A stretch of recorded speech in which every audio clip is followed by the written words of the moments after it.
بسم الله الرحمن الرحیم. امروز می‌خوایم درباره مفهوم نفوذ با هم صحبت کنیم. شاید عنوانی که برای بحث امروز من در نظر گرفتم تأملاتی درباره نفوذ باشه.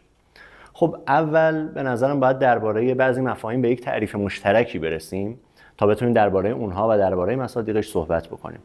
ما توی بحث‌های اطلاعاتی چند تا بحث پایه‌ای داریم توی بحث نفوذ. اونم اینه که باید یک تفکیکی قائل بشیم بین رده‌هایی که داریم درباره‌اش صحبت می‌کنیم. اولین رده و پایین‌ترین رده‌ای که ما درباره‌اش صحبت می‌کنیم منبع اطلاعاتی. این آدم کیه؟ آدمیه که اساساً در محیط هدف هست، کارمند یه جایی، شهروند کشور خودمونه، در جامعه‌ای که اون سرویس اطلاعاتی دنبال کسب اطلاعات هست زندگی میکنه، زیست میکنه، کار میکنه.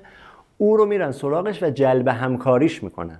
یعنی اساساً ابتداءً با اون سرویس اطلاعاتی، با اون دشمن تماسی، ارادتی، تمایلی و چیزی نداره. سرویس اطلاعاتی میره سراغ اون آدم، از نقطه ضعفش گاهی استفاده میکنه، گاهی تهدید، گاهی تطمیع، گاهی انگیزه های مالیه و هر محرکی که بتونه او رو جلب همکاری کنه جلب همکاریش میکنه. ما به این میگیم منبع. پس یک کسی که دشمن نیست، با دشمن نیست، آدم دشمن نیست، در محیط خودیه، جلب همکاری میشه. این منبع. مورد بعدی نفوذیه. نفوذی کیه؟ اون تعریف ذهنی کلاسیکی که شاید خیلیامون داریم. یک دشمنی که از محیط بیرون نفوذ داده میشه به یک محیط دیگه‌ای. یا میتونه دشمن هم نباشه، یک آدم بیرون از اون مجموعه است. مثلا من امین فرج‌اللهی به عنوان یک بچه مذهبی نفوذ داده میشم در جریان مثلا مارکسیستی. مثلا فلان اسرائیلی نفوذ داده میشه در جامعه عرب‌های فلسطینی در مثلا فلان محدوده، فلان پناهگاه. درست شد؟ پس در محیط هدف نیست، جنسش، سنخیتش اصلا مثل اونها نیست، عملیات پوششی براش تعریف میشه، نفوذ داده میشه. پس منبع نفوذی. گام بعدی و نفر بعدی که میخوایم دربارش صحبت کنیم به عنوان یک بحث پایه‌ای عامله. عامل میتونه این دوتا هم باشه. عامل مأموریت از پیش تعریف شده ای داره. ایجنت، عامل. یعنی مثلا من یک مهندس مثلا در بحث چاشنی‌های انفجاری هستم، خارج از کشور زندگی میکنم، سرویس اطلاعاتی میاد سراغم، میگه تو با این پوشش، با این داستان وصل میشی به مثلا وزارت دفاع، به صنعت دفاعی کشور، به صنعت هسته‌ای کشور، میری برای اینکه به این هدف، به این پروژه، به این نقطه دسترسی برسی. این هم میشه عامل. برگردیم به بحث قبلیمون. هم منبع و هم نفوذی میتونن مأموریت هم براشون تعریف شه و عامل باشن. ولی مأموریت اولیه این آدم‌هایی که همه گفتیم کسب خبره.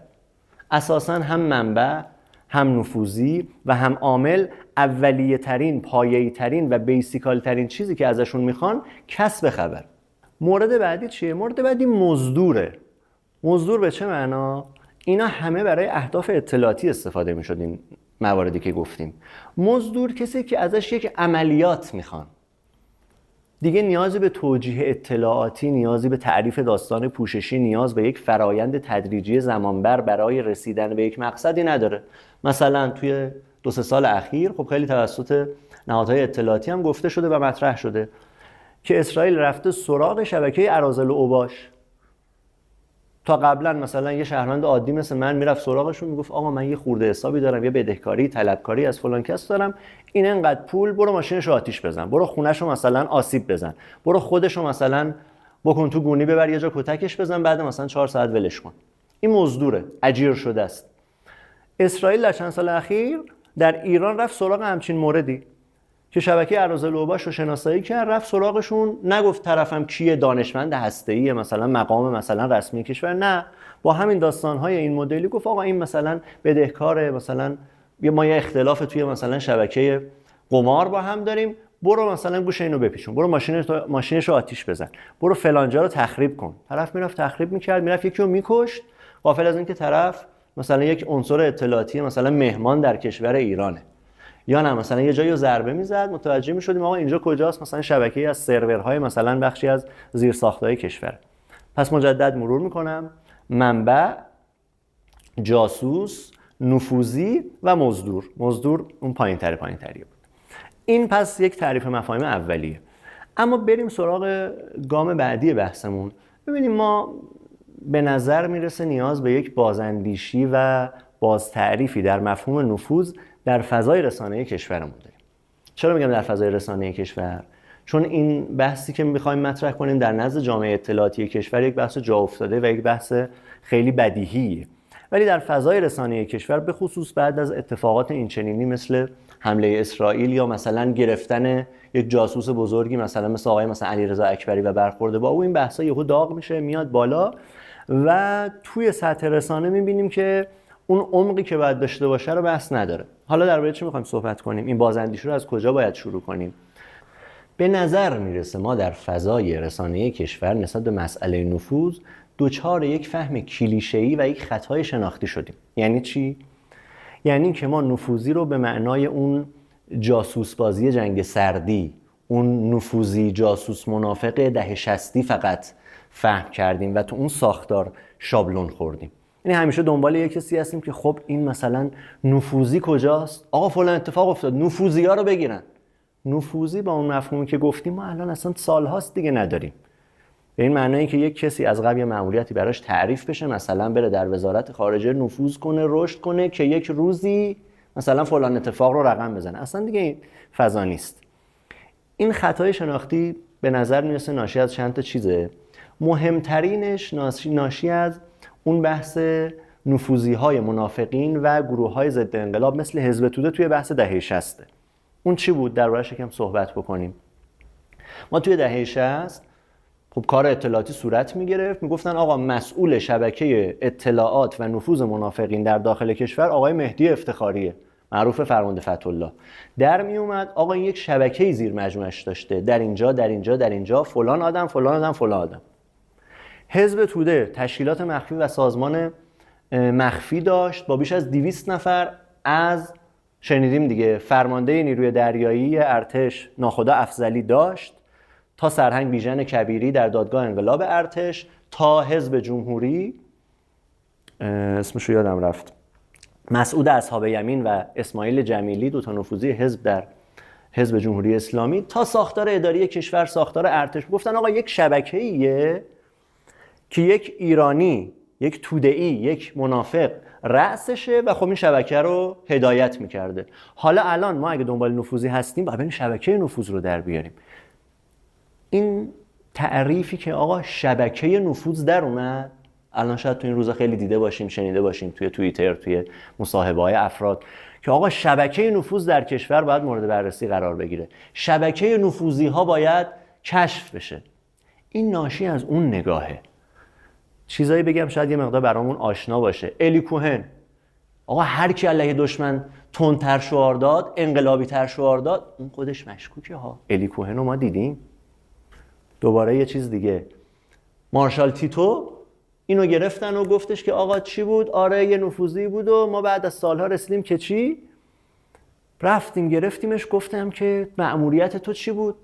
گفت من هیچ مأموریتی نداشتم، فقط به من سالها قبل گفتن تو میری تو ساختار اداری اون کشور نفوذ میکنی، آدمهایی رو تو جای غلط میذاری که اون ساختار دچار ناکارآمدی بشه و نارضایتی بشه. اینا خیلی چیزایی که شنیدیم تو این چند وقت دیگه. در این کلیشه ها ما گیر کردیم، در حالی که در واقعیت چیه؟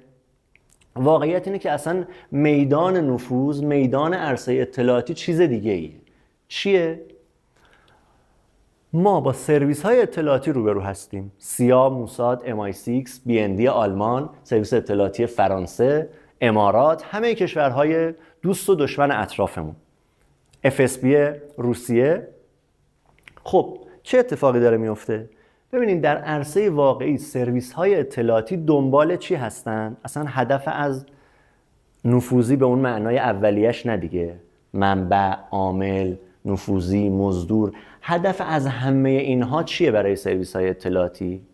کسب اطلاعات، رسیدن به اطلاعات صحیح از جامعه هدف، از برنامه موشکی ایران، از برنامه هسته‌ای ایران، از برنامه ایران در صنعت نفت، از برنامه مثلا ایران در توسعه نیروگاه‌های برقش. هر هدف اطلاعاتی در عرصه فرهنگی، در عرصه اقتصادی، در همه عرصه‌ها. پس هدف رسیدن به خبر صحیح و تحلیل صحیح در جامعه هدفه. درسته؟ خب حالا اینجا چه اتفاقی میفته؟ مجموعه ای از اقدامات توسط سرویس های اطلاعاتی انجام میشه که به اون هدف برسه. نفوذ، استخدام منبع انسانی، این یکی از اون مجموعه اقداماته.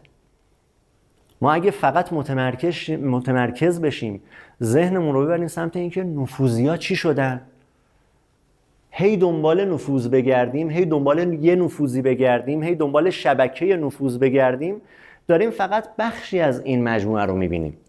مثلا مثال بزنم، فرض کنید که سرویس اطلاعاتی مثلا آمریکا دنبال جامعه نفتی کشوره، یعنی میخواد اطلاعات نفتی کشور رو کامل در اختیار داشته باشه. چیکار میکنه؟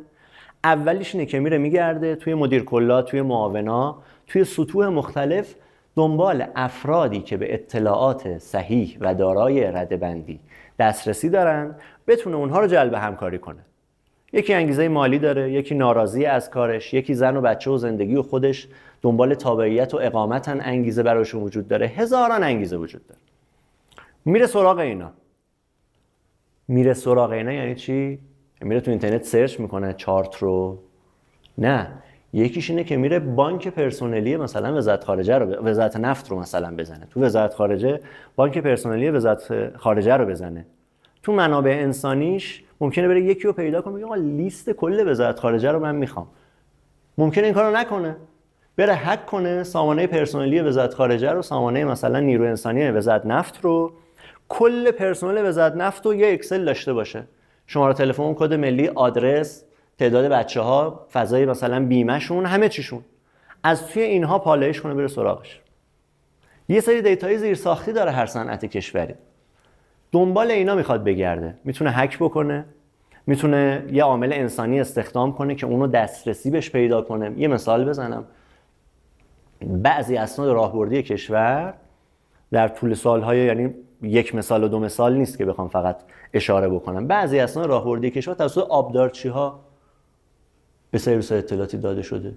یه آبدارچی جلب همکاری شده تو ساعت غیرکاری، تو ساعت کاری که خیلی کسی هم روی این بنده خدا حساس بوده، رفته گشته از فلان جا یه کاغذی رو برداشته گذاشته جیبش. الان که مقدار فضا دیجیتاله، شنیدین دیگه، یه فلشی رو زده به یک سیستمی، آرام آرام یه جا هک میشه، یه جا اینطوری آلوده میشه. پس مجموعه ای از اقدامات برای جمع‌آوری اطلاعات انجام میشه تا اون سرویس اطلاعاتی به هدفش برسه. یکیش منبع انسانی، باز نفوذ نه ها، منبع انسانی، فلان مدیر کل فلان وزارت خونه، فلان معاون، فلان آدم پایینتر، فلان کارشناس عادی رفته درخواست ویزا کرده، نوشته که من بله در فلان جا هستم، یه مصاحبه باش صورت گرفته، آرام آرام به قول اسناد لانه جاسوسی در یک تماس پرورشی با طرف او رو به یک جایی رسوندن. پس این که ما دنبال شبکه نفوذ باشیم، ببینید چقدر فاصله داره. حالا یه چیزی، شبکه نفوذ وجود داره، شبکه نفوذ هم نگیم، شبکه منابع، اما اون سر شبکه کیه؟ سرویس اطلاعاتیه که در خارج از کشور مستقره. دیگه شما نمیتونی دنبال مثلا وقتی علیرضا اکبری رو میگیرن بگی خب این یک نفره، بقیه شبکه کجاست؟ از اکبری پرسیده شد بقیه شبکه، آقا اکبری اصلا نمیدونه که بقیه شبکه اگه وجود داشته باشه کیه، چون مدل کار اطلاعاتی سرویس اطلاعاتی این نیست. این یه ذهنیت غلط ما که فکر میکنیم مثلا وقتی شبکه نفوذ منافقین میگن، شبکه نفوذ حزب توده میگن، اینا مثلا 2 هفته یه بار دور هم جلسه داشتن، شبکه مثلا میشسته چشای همون میبستن، بعد میومدن توی محیطی همون نگاه میکردن و میگفتن خب اخبار رو تبادل کنیم، و سرشبکه هم اخبار رو میگرفته، خط رو میدادن. اصلا اینجوری که نبوده که، کسی رو نمیشناسه توی شبکه اطلاعاتی. پیشرفته تر که شده اساسا دیگه شبکه سازی نمیشه، سلول سازی میشه. این سرویس اطلاعاتی هرمی دیگه کار نکرده، سال هاست سلول های موازی رو ساخته که کسی رو نشناسه، تبادل اطلاعات بینشون صورت نگیره، که ضریب خطرش افزایش پیدا نکنه. یه ضلع دیگه بحث که خیلی مهمه چیه؟ اونم اینه که ما در سالهای اخیر به واسطه خب پیشرفت اینترنت و تکنولوژی در کل جهان، اساساً عامل منبع انسانی از اون ضریب و اهمیت مهمی که در گذشته داشته افتاده، بی اهمیت نشده. عامل انسانی همچنان خیلی مهمه، همچنان هم سرویس‌های اطلاعاتی و جاسوسی سراغش میرن و هم ضد جاسوسی کشورها به شدت روی این قضیه متمرکزن. ولی خیلی از کارهایی که عامل انسانی خیلی باید تلاش میکرد تا بتونه اون اطلاعات رو بهش دسترسی پیدا کنه و اون کار رو رقم بزنه، الان به واسطه تکنولوژی انجام میشه دیگه. یعنی هک گسترده انجام میشه، دسترسی به بانک دیتا انجام میشه. مثلا دوربینای شهری یه جا رو هک میکنن، اطلاعات بانکیشو هک میکنن، شنیدیم دیگه. پدافند رو هک میکنن. خیلی از اتفاقای اطلاعاتی هست که اصلا چیز نمیشه، اعلام نمیشه، در فضای رسانه‌ای نمیاد. یعنی نه اون عاملی که ضربه زده، اون سرویس اطلاعاتی که ضربه زده، چون داره کار اطلاعاتی میکنه، روند پنهانه، نه او اعلام میکنه نه اونی که ضربه خورده. مثلا فرض کنید اگر من وزارت اطلاعات ایران به بخشی از اسناد نهاد اطلاعاتی اسرائیل دست پیدا میکنم، ممکنه 3 ماه بعد 6 ماه بعد اعلام کنم من به اون بخش ضربه زدم، در حالی که اصل ضربم به این ور بوده، به اون بخشم ضربه زدم، خواستم حواسو پرت کنم. او فهمیده نفهمیده، کلی بازی اطلاعاتی وجود داره در عرصه تکنولوژیک که خب این دیگه عامل انسانی رو تا حدی به حاشیه برده و این چیزیه که توی بحث‌های ما خیلی کم مطرح میشه. یعنی ما همش مدام دنبال نفوذی هستیم. اسرائیل ما ضربه خوردیم، آقا نفوذ اسرائیل، شبکه نفوذ اسرائیل. شبکه نفوذ، گفتم دنبال شبکه به معنای هرمیش نباید بگردیم، بله به دنبال این که طرف مقابل دشمن ما تونسته منابع انسانی استخدام کنه باید بگردیم، ولی همه چیز در این نیست. این یه نکته. پس وجه تکنولوژیک خیلی غالب شده. اما حتما حضور ذهن دارین دیگه که آقا روی بحث نفوذ خب بارها تاکید کردن، یه بار یه بحثی رو مطرح کردن به اسم نفوذ فردی و نفوذ جریانی. این خیلی نکته مهمتریه و اساساً عمق بحث رو به جای متفاوتی میبره که میخوایم درباره‌اش صحبت کنیم. اون بحث چیه؟ ببینین عامل انسانی چی کار میکنه؟ عامل انسانی، عرض کردم، دسترسی به اطلاعات. خیلی هنر کرده باشه، علاوه بر اطلاعات، فکت و دیتا، میتونه تحلیل برای شما جمع کنه. مثلا فرض کنید یک مدیر کل در یک وزارتخونه، در هر نهادی، یه آدمی که 20 سال، 25 سال، 30 سال سابقه کار داشته باشه، این آدم میتونه از فضای تصمیم گیری کشور درباره موضوع حیطه کار خودش یک تحلیلی به من ارائه بکنه. حالا جالبه بگم اساساً برخی سرویس‌های اطلاعاتی بیش از اون که دنبال اطلاعات و فکت باشن، دنبال تحلیلن. یعنی اصلا به اون آدمی که باش نشسته میگه که شما ماهی یه بار یه تحلیل درباره فلان موضوع به ما بده. اون تحلیلی که اون آدم دارای دسترسی بالا و دارای سابقه بالا و دارای زیست توی اتمسفر اداری سیاسی کشور میده، اون خیلی راهگشاتره برای سرویس اطلاعاتی تا اینکه آقا امروز فلان اتفاق افتاد، ایران میخواد فلان تصمیمو بگیره، رفته با فلانجا مذاکره کرده برای خرید فلان چیز. میاد میگه آقا در دستگاه تحلیلی کشور، مثلا در شورای عالی امنیت ملی، درباره بحث نزدیکی چین و روسیه 2 نگاه وجود داره. بعضیا اینجوری میگن استدلالاشون اینه، اعضاش اینه. مخالفین اینجوری ان، استدلالاشون اینه، طرفداراش اینه. این به اون سرویس اطلاعاتی یک میدان دید گسترده تری میده تا اینکه من مثلا بیام بگم امروز مثلا آقای مثلا شمخانی مثلا رفت تو جلسه، مثلا این 3 تا بحث مطرح شد. اونم مهمه ها، اونم سرویس اطلاعاتی دنبالشه، ولی تحلیل دادن و تحلیل گرفتن اساسا عمق دسترسی سرویس اطلاعاتی رو افزایش میده. پس یه نفوذ فردی داریم، یه نفوذ جریانی داریم که آقا دربارش صحبت کردن. نفوذ جریانی چیه؟ اصلا توجهمون رو میخوام به این یه مقداری بیشتر کنیم، این نورافکنمون رو یه مقدار روی این فضا بندازیم ببینیم چه خبره. نفوذ جریانی میاد میگه که باز ممکنه یه خطای مفهومی آدم ایجاد بشه تو ذهنش که یعنی یه جریانی نفوذ داده میشه، یعنی یک اقدام اطلاعاتیه که منجر به تقویت یک جریانی میشه، مثلا غربگراها رو قوی میکنه، جریان انقلابی رو تضعیف میکنه. نه. نفوذ جریانی چی کار میکنه؟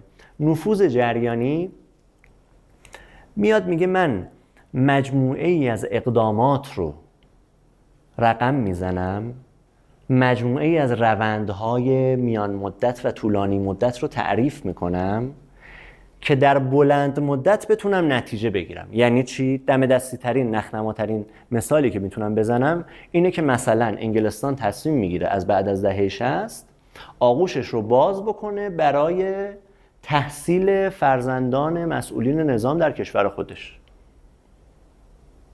بعد از یه دهه وقتی نهاد اطلاعاتی میره اینا رو میشمره، احصا میکنه، میبینه او یک عدد قابل توجهی از فرزندان مسئولین در کشور انگلستان تحصیل کردن.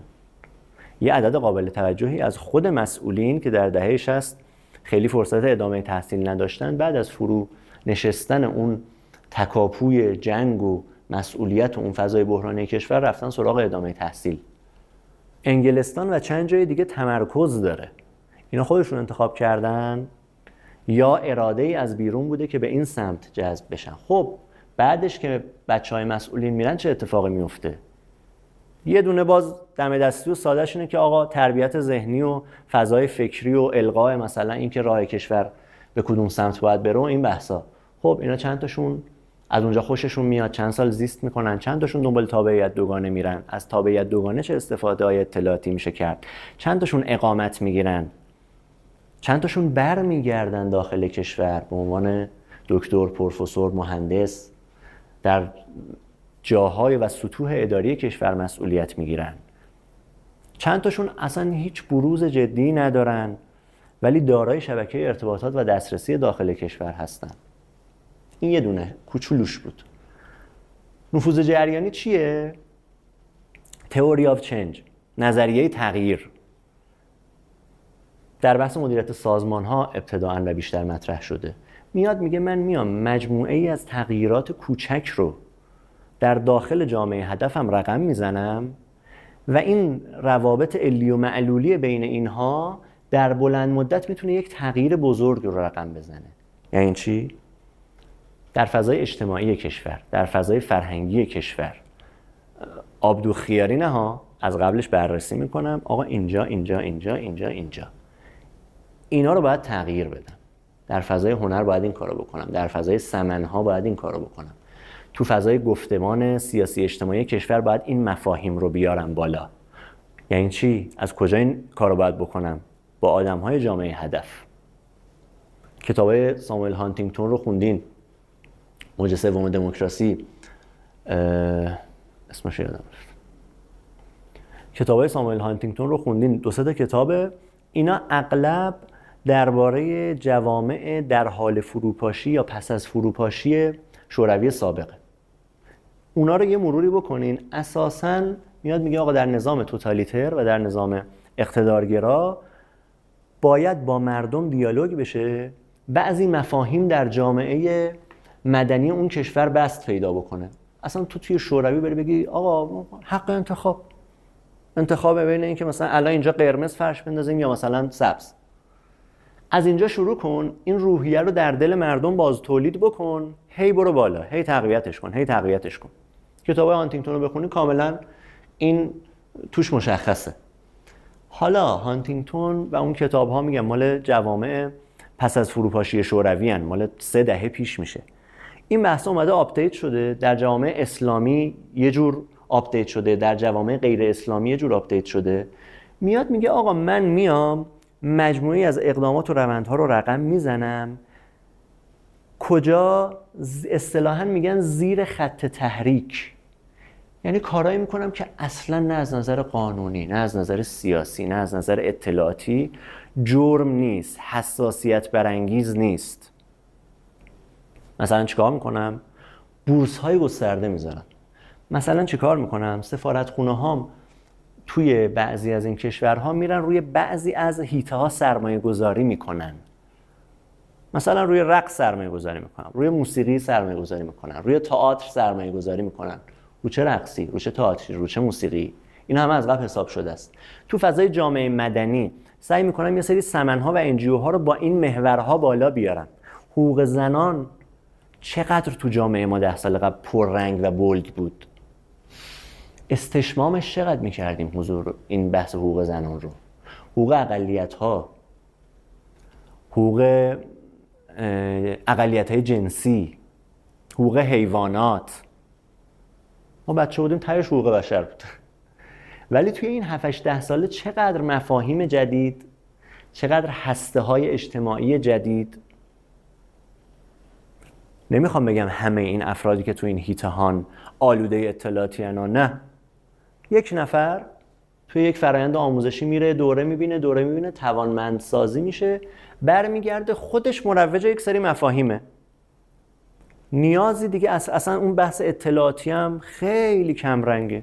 یعنی هیچ وقت از اون آدم نمیخوام خب شما مثلا میری مثلا تو فلان محیط اونجا این چیزو واسه ما مثلا اصلا طرف با این فضا بیگانه است. یه آدم فرهنگیه، یه آدم هنریه، یک موزیسینه، دیوانه تئاتر. میگه تو فقط رو این ریل برو جلو.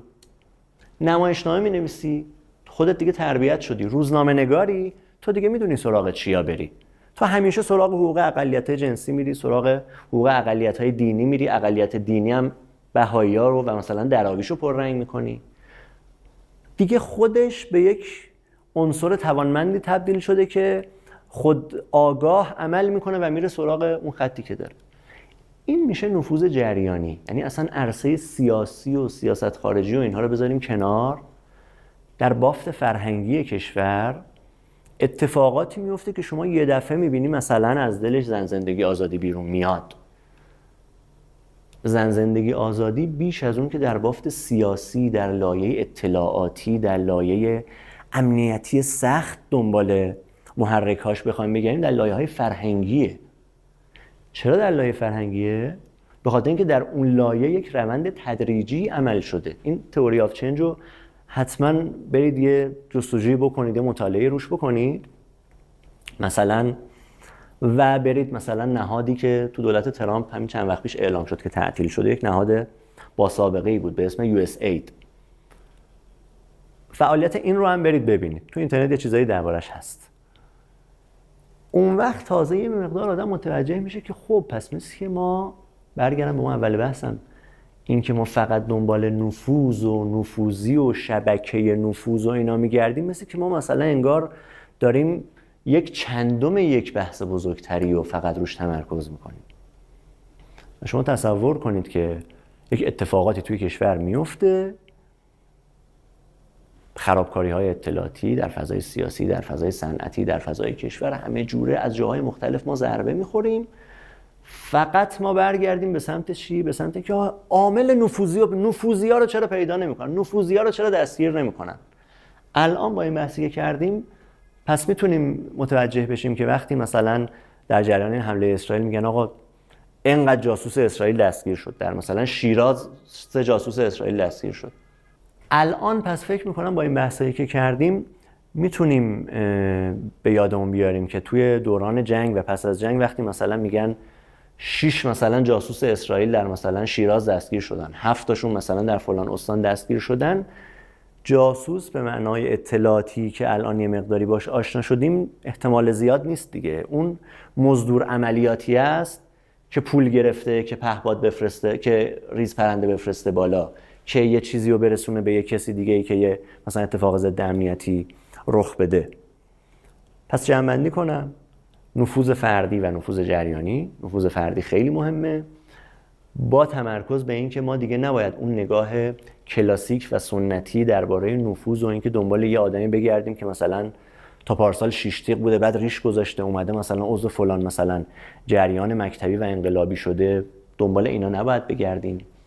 بدانیم که سرویس‌های اطلاعاتی وقتی دنبال کسب خبر هستند به همه افراد طمع می‌کنند. فرق بین منبع و فرق بین مزدور رو شناختیم، فهمیدیم که حتی من امین فرج اللهی ممکن است در یک فرایندی پام بلغزه، توی شرایطی قرار بگیرم که به منبع اطلاعاتی یک سرویس تبدیل بشم.